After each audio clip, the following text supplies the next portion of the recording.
जयगड तालुका रत्नागिरी येथील जिंदाल कंपनीत गुरुवारी दिनांक 12 डिसेंबर रोजी मोठ्या प्रमाणावर वायुगळती झाली।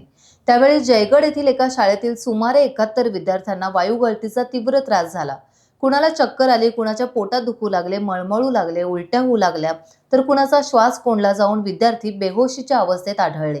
या सर्वांना ग्रामस्थांनी खाजगी गाड्यांमधून रत्नागिरीला सिव्हिल हॉस्पिटलमध्ये आणले। त्यावेळी जिंदाल कंपनीच्या भावनाशून्य अधिकाऱ्यांनी विद्यार्थ्यांना नेण्यासाठी वाहने देखील उपलब्ध करून दिली नाहीत।